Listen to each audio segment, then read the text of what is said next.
On s'est étrapé à l'eau, puis le gars qui était au côté de moi, il a eu un moment d'inattention, le câble a fait une loupe. Il est tombé sur le point du bateau, puis il est parti. Tiré par le pied. Un coup que le bateau a été arrêté, puis on n'a plus de faire le câble, la botte est complètement coupée. Si il aurait fait une demi-clé, là, ce gars-là était mort. Puis c'était pas la première fois qu'il venait à la pêche au mort, là. Tu peux pas dire, moi, je pêche, puis j'ai pas peur. Non, ça se dit pas, ça. Faut pas que tu dises ça, parce que quand tu dis ça, ça peut être dangereux.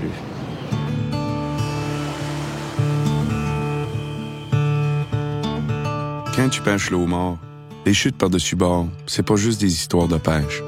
C'est des vraies histoires, souvent dramatiques. La pêche commerciale, en général, est une activité à haut risque. Les longues heures de travail sur un pont en mouvement, les intempéries et les espaces restreints font que le métier de pêcheur est l'un des plus difficiles et des plus dangereux. Afin de prévenir les chutes par-dessus bord, ce film présente des pratiques, des stratégies de prudence et des trucs du métier développés par des pêcheurs professionnels de homard.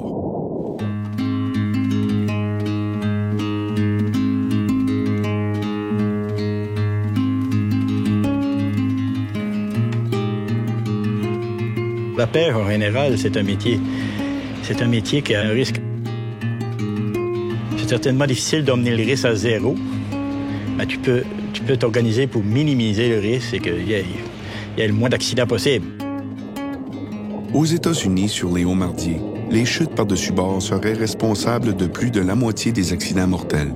Au Québec, en 2010 et en 2011, à 1 an d'intervalle, 2 aides-pêcheurs ont perdu la vie en faisant une chute par-dessus bord. Conscients du danger, les pêcheurs de la Gaspésie et des Îles-de-la-Madeleine ont collaboré avec des scientifiques de l'Université Laval et de Mérinov, subventionnés par l'Institut de recherche Robert Sauvé en santé et en sécurité du travail. Ensemble, ils ont identifié les risques de chute et les moyens de les prévenir. Les chutes par-dessus bord, c'est des choses qui sont très, très rares. Ça n'arrive pas souvent. Ce qu'on a fait, nous autres, les pêcheurs ont travaillé beaucoup avec l'IRSST. Aux Îles-de-la-Madeleine, il y a une très bonne réception, en Gaspésie aussi, pour que les pêcheurs participent à des études-là. Ils ont répondu à des sondages et quelques pêcheurs même ont emmené des équipes sur les bateaux. Donc, ça laissait plus de place ici, c'est là. ça. Moi, je trouvais que c'était trop serré. On butait la ronde. OK. Cette recherche a permis de mieux comprendre le travail sur les homardiers du Québec et d'identifier les moyens utilisés pour gérer les risques de chute par-dessus bord et de travailler efficacement. Fait qu'ici, en masse de place là, pour travailler, aller chercher la bouée. L'objectif premier de la recherche, c'était tout d'abord de comprendre la nature de l'activité de pêche, l'activité professionnelle, dans le but d'améliorer la sécurité de ces pêcheurs-là. Il y a des dangers, des chutes par-dessus bord, c'est sûr, surtout en mer agitée. Moi, je suis pas en danger parce que je suis à la roue. Mais l'homme de pont, lui, s'il est sur le pont, il y a plus de danger là.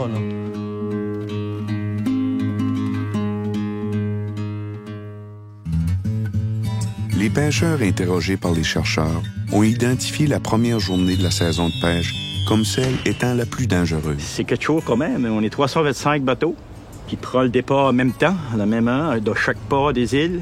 Pour moi, la pire journée, c'est la mise à l'eau. Ça, avec des bateaux il y en a qui mettent les 270 casiers à bord des bateaux. Puis quand le bateau est chargé de casiers au mort, c'est très dangereux. Les capitaines sont stressés. Ça veut sortir. Ça fait des semaines qu'ils attendent ça. Puis là, ça se place, puis moi, je veux mettre mes trappes à voir toi, puis l'autre veut mettre ses trappes à voir l'autre, puis là, c'est dangereux. Je n'ai jamais dormi la veille de notre caralo. Et ça décolle tout en même temps, puis c'est parti pour une saison à la conquête du haut de la mer, le mort.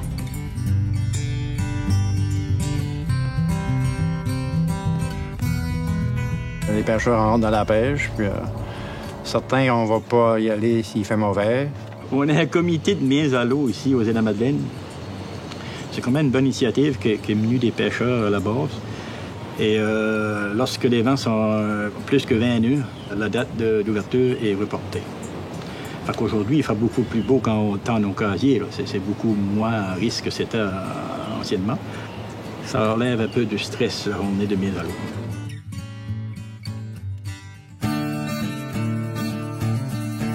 Une saison de pêche peut durer de 63 à 70 jours. Sur chaque navire, on manipule entre 13 et 20 000 casiers par saison. Le chargement des casiers est une étape cruciale pour la prévention des chutes par-dessus bord. Auparavant, moi, j'ai embarqué 4 voyages de 60 trappes. Quand j'ai fait le programme en 2012, avec les images que j'ai vues, je me suis aperçu qu'il y avait un problème. Je me suis aperçu que quand j'ai pogné de vague, le voyage a comme vacillé. C'est à partir de ce moment-là que j'ai décidé, avec mon homme de pont, de changer notre méthode.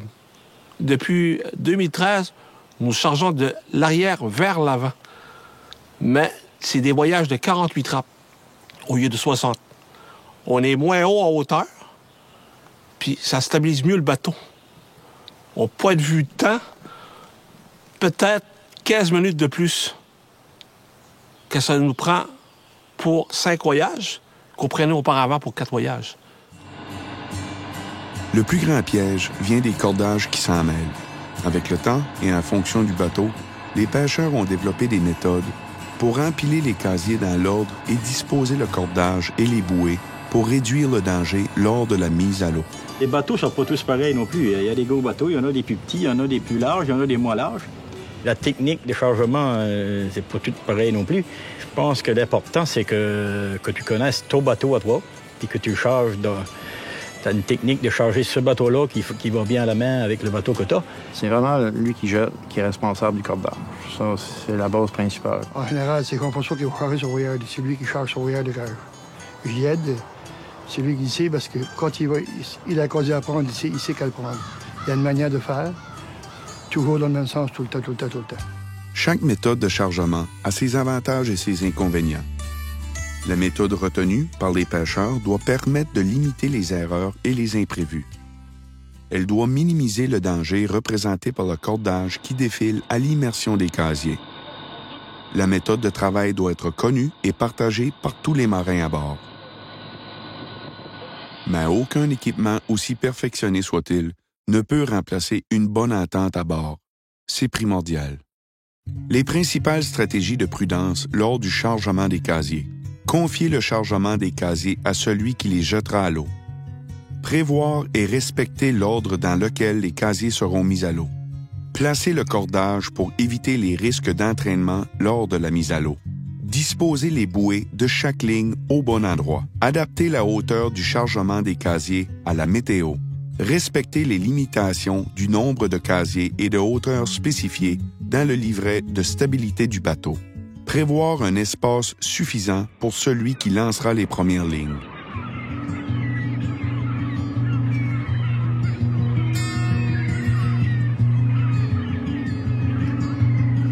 Après avoir détaché les amarres, la plupart des aides-pêcheurs rejoignent le capitaine dans la timonerie. C'est plus sécuritaire. À l'arrivée sur le fond de pêche, ils se déplacent à leur poste de travail. Quand on est en arrière, nous autres, au hauler, on est sur on voyage, on se déplace, on a des casiers à bord. Le moteur, ça fait du bruit, puis les vagues, puis tout. Puis moi, pour faire entendre mon capitaine en avant, il fallait que je crie pas mal fort.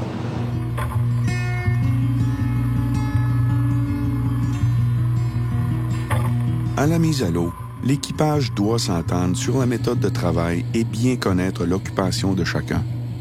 Mais surtout, il faut y aller doucement. La vitesse du bateau a un impact direct sur la sécurité maritime.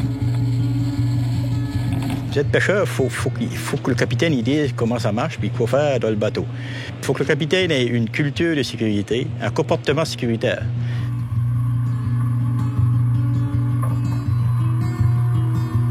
J'ai vu des années, il y a plusieurs capitaines qui ont pris les responsabilités de mettre moins de trappe à bord puis d'aller moins vite. Mais il y en a encore certains qu'ils chargent parce qu'ils veulent aller le plus vite possible. Il y a un problème là. Après ça, ma première cage, je vais arriver, je vais la mettre sur ma table. Je vais filer mon cordage. La deuxième cage sur mon voyage, je vais la mettre sur ma table. Jusqu'à 7. Je n'ai pas à prendre les casiers directement de l'eau pour les mettre à l'eau. Ils sont déjà cordés sur ma table. Fait que je lance ma première bouée, je lance la première cage, le cordage il défile, puis moi j'ai juste besoin de pousser. Lui, il peut faire les manœuvres qu'il veut, il peut virer à gauche, il peut virer à droite, il peut faire ce qu'il veut. Il n'aura pas tout le temps à me demander si ça va bien, si on n'a pas les pieds dans le cordage, il n'y a pas de questions à me le poser. On sait comment c'est qu'on organise, on n'a pratiquement pas besoin de parler. Lui qui va jeter, c'est d'avoir les yeux sur où est le cordage. C'est lui qui est responsable un peu de la mise à l'eau des casiers. Le chargement se fait d'en avant en allant par en arrière. Fait que quand il commence à jeter, c'est par en arrière, mais toute la jetée se fait en arrière du bateau. Vu qu'il y a plus de place, moi je mets ça au neutre pour jeter. On travaille avec le courant. Si c'est un courant descendant, montant, ben, on se fait avec le courant. Puis moi, je regarde tout le temps en arrière, voir ce qui se passe, puis on a une bonne communication. J'avance à l'entour de 1200 tours. Ça veut peut-être dire entre 3 et 4 nœuds pour jeter mes trappes. Il y en a d'autres qui c'est plus. Mais la plupart d'ici, les pêcheurs qui sont ici, ils respectent beaucoup ça. Quand on jette les lignes à l'eau, l'aide-pêcheur peut perdre l'équilibre ou être entraîné par le gréement de pêche. Si le cordage s'en mêle, ça peut être une catastrophe. La présence d'un troisième pêcheur minimise les risques. Juste 2 hommes à bord, je dirais que c'est presque impossible parce que non, c'est trop vite, c'est trop dangereux. Il faut toujours avoir une autre personne qui vient nous aider, puis ça prend une personne quand même qui est connaissante un peu de ça, parce que si on prend quelqu'un qui a jamais fait ça, c'est pas utile. Oui. Ben, il y a 2 hommes sur le pont, il y en a un qui va tout le temps, un qui s'occupe de jeter, mais l'autre est là pour aussi donner un coup de main, parce que les premiers casiers qui sont hauts, c'est quand même assez haut. Fait qu'il aide à baisser les 2 premières rangées. Après ça, c'est quasiment tout le temps le même gars qui va jeter. L'autre est là pour surveiller un peu s'il arrive quelque chose.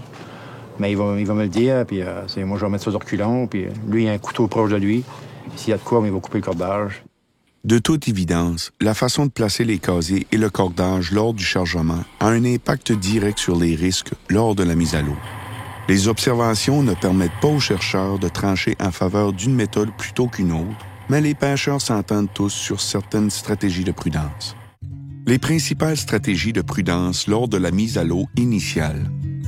Ajouter un aide-pêcheur si l'espace le permet. S'assurer que celui qui jette les casiers est celui qui les a chargés. S'entendre sur la méthode de mise à l'eau et l'adapter à la météo. Ralentir la vitesse du haut-mardier. Se tenir loin du cordage.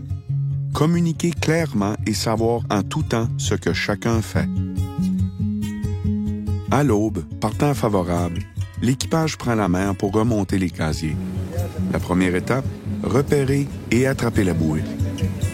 Le bouée, tu sais jamais quand tu arrives dessus si le casier va prendre l'autre fond. Mais si tu pognes la bouée puis tu cloches pas le moteur de reculon pour essayer d'arrêter le mouvement, c'est pas du bord. Tu laisses aller la gaffe. Pas compliqué, tu la laisses aller, la gaffe, elle flotte. On va revenir, c'est pas plus grave que ça. Tu commences pas à vouloir garder la bouée sur ta main dans la gaffe parce que sinon, tu vas t'en aller avec. Mais moi, j'ai une option avec mon homme. Tu pognes la bouée. Si elle a une friction, tu lâches. Ça, c'est clair et net, là. Occupe-toi pas la bouée, je vais revenir la poignée. Laisse la gaffe aller, je vais revenir la chercher pour ta sécurité. Pour attraper la bouée ou remonter un casier, le pêcheur doit éviter de se pencher par-dessus bord.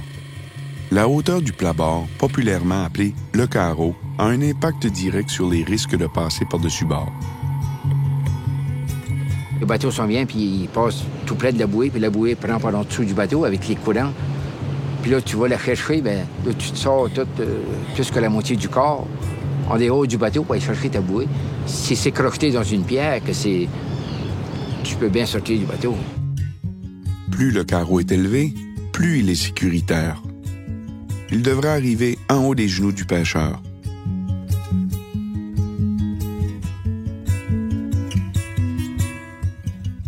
Les principales stratégies de prudence lors de la prise de la bouée. Freiner et bien orienter le bateau. Avoir une gaffe de la bonne dimension adaptée au bateau. Lâcher la gaffe si ça force trop. Favoriser une hauteur de carreau sécuritaire. Ranger la gaffe de façon sécuritaire et la rendre facile d'accès. Communiquer et être vu par le capitaine.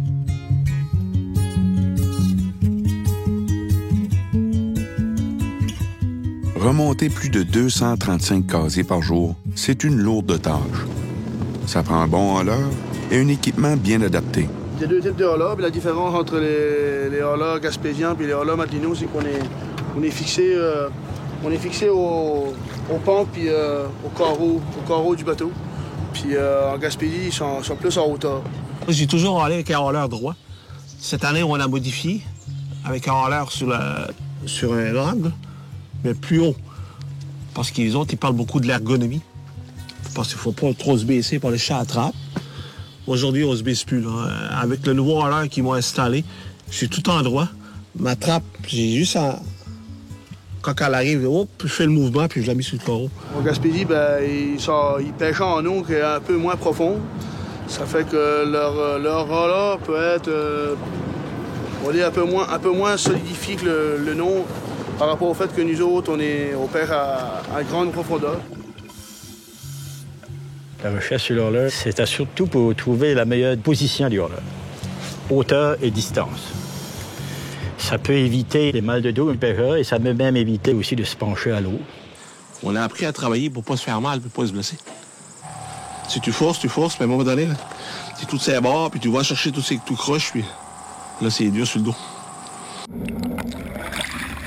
90 livres chaque, là, quand tu n'as passé 60 dans ta journée, mais quelque chose, tu commences à en avoir plein ton casse. Les principales stratégies de prudence lors de la remontée des casiers. Favoriser une hauteur de carreau sécuritaire. Éviter de se pencher excessivement par-dessus bord. Utiliser la structure fixe du haleur comme point d'appui au besoin. Positionner la manette de commande du haleur pour minimiser les risques d'être coincé par les assiettes. Favoriser une installation du haleur qui réduit les efforts. Gérer le cordage au pied du haleur de façon à pouvoir travailler les pieds bien en appui sur le pont. Aménager le support pour assurer la stabilité des casiers. Aménager le support pour donner un accès facile aux prises et aux appâts. Ajouter un matériel antidérapant sur la table. L'emplacement et l'aménagement du poste de hauler varient selon la configuration des embarcations. Chaque capitaine doit trouver le meilleur compromis pour réduire les risques de chute et pour travailler efficacement.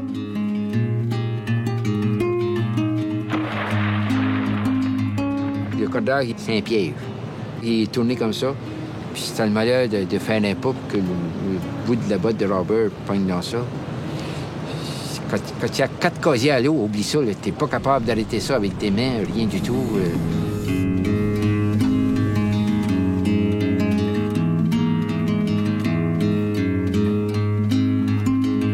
À la remise à l'eau des casiers, le risque d'être entraîné par le cordage ou les casiers est toujours présent. Certains pêcheurs ont aménagé leur bateau pour éviter de travailler les pieds sur le cordage. C'est une job de routine, donc des fois, ça va vite. Des fois, tout va bien, mais des fois, il peut arriver une bad luck, puis tu lances la cage, mais t'as pas pensé à t'installer en arrière de la cage. On commence à penser à la protection, à faire attention, puis tout. Ben avant ça, le cordage se promenait partout sur le bateau, puis on traînait nos pieds sur le pont du bateau tout le temps pour pas se faire prendre les pieds dans le cordage. C'est pour ça qu'il y en a que ça lui coûtait 3-4 paires de bottes de rubber par année pour le pêche au mort pour 9 semaines. Avant 2012, là, avant qu'on embarqué dans le projet IRSST, là, le COP était toujours vis-à-vis ses pieds, même au niveau du hauler. Quand on a installé le nouveau système, j'ai dit à mon chum, j'ai dit, tabarouette, c'est une bonne idée, ça. On n'a plus de COP dans les pieds. C'est des choses qu'on a améliorées avec le temps, qu'on ne faisait pas avant. Parce que c'est plutôt plus le programme qui nous a fait réaliser des choses. Les principales stratégies de prudence lors de la remise à l'eau. Ralentir la vitesse du haut-mardier. Placer le cordage sur le support des casiers. Éviter de travailler les pieds sur le cordage. Communiquer et être vu par le capitaine. Tenir le pont propre et dégagé. À la demande des chercheurs, les pêcheurs ont décrit une 50aine de scénarios de chute par-dessus bord et de passées proches. Dans près de la moitié des cas, le gréement de pêche est impliqué. Le déplacement des lignes dans la zone, alors que tous les équipements sont sur le pont, est également dangereux. L'empilage des casiers sur le pont augmente les risques de passer par-dessus bord à cause du cordage. Quand on monte les lignes à bord du bateau ou quand on les lance à l'extérieur, le cordage et la ligne sont dans un mouvement contraire. Ça fait que c'est ça qu'on essayait de comprendre avec les pêcheurs, comment ça marchait, puis comment est-ce qu'on pouvait faire que ça soit moins dangereux pour eux autres. Depuis 2 ans, moi puis mon homme, on est plus portés à placer une ligne par une ligne. On déplace une ligne, c'est plus facile, puis c'est moins dangereux. Les principales stratégies de prudence lors du déplacement des lignes dans la zone de pêche. Éviter de faire des déplacements par mauvais temps. Embarquer un nombre de lignes selon l'espace disponible. Placer le cordage afin de l'éloigner des pieds du pêcheur. Replacer, idéalement, les casiers sur le carreau ou sur la table. Perdre l'équilibre, glisser, être heurté par un objet. En mer, les dangers sont toujours présents. Tous les pêcheurs s'entendent sur l'importance de garder un pont dégagé et adhérent. Quand on enlève les vieilles appâts, on le jette dans un panier qui est à côté, on ne regarde pas le panier, on le pogne comme ça, puis on jette ça là. Sur 3 morceaux d'appât, il y en a bien un qui tombe à côté, puis là, tu t'en aperçois pas. Puis comme c'est des bateaux faits en fibre de verre, c'est glissant, t'as une vieille appât qui traîne là, tu marches dessus, ça y est, t'es parti. Tu tombes. Tu peux tomber sur les fesses, tu peux tomber sur la tête, tu peux aller jusqu'à te tuer. Une autre mise en garde, formulée par les pêcheurs, est d'éviter de porter des vêtements amples ou de l'équipement accrochant. En mer, il faut être vigilant en tout temps. Il faut être en bonne forme physique, frais et dispo. C'est important aussi qu'avec les vêtements qu'on a, pour avoir des lacets, quelque chose qui dépasse, pour que ça prenne évidemment dans les assiettes. C'est l'hydraulique, c'est vraiment très fort. T'arrêtes pas ça avec tes mains, ça c'est officiel. Bon, je dis sur l'eau, t'as pas les pieds sur terre. Ça, pour moi, c'est important. J'ai toujours dit, quand j'ai enseigné mes élèves, pensez que vous êtes sur l'eau. Pendant les feux. Fait qu'organisez-vous pour revenir au quai du bon pied. Les principales stratégies de prudence sur le pont. Nettoyer régulièrement les surfaces de travail. Utiliser un matériau ou des tapis adhérents. Attacher ou ancrer les équipements. Être vigilant en tout temps. La pêche est terminée, mais la journée est loin d'être finie. À quai, il faut amarrer le bateau, décharger les homards et entretenir le bateau. Jusqu'à la toute fin, le risque de chute ou d'accident est toujours présent. L'industrie de la pêche au homard est en constante évolution et la formation de la relève y compte pour beaucoup. Aux îles, ce qu'on est fiers, c'est que la relève suit toute une formation. 90% des jeunes capitaines et même des capitaines sont heureux. Moi, je conseillerais, dans le fond, de faire vraiment tous les cours de A à Z. Radio, sauveteur. La génération de nos parents puis nos grands-parents, tu veux pas aller à l'école, tu vas faire pêcheur. Pour les îles de la Madeleine. Aujourd'hui, c'est changé beaucoup. C'est le contraire. Si tu veux pêcher, tu vas aller à l'école. Ils vont à l'école environ 5 mois par hiver. Puis l'été, ils vont pêcher. À partir de ça, là, on part avec une relève qui est beaucoup mieux outillée, beaucoup mieux formée. Aujourd'hui, un nouveau pêcheur est aussi bon qu'un vieux pêcheur d'expérience. Là.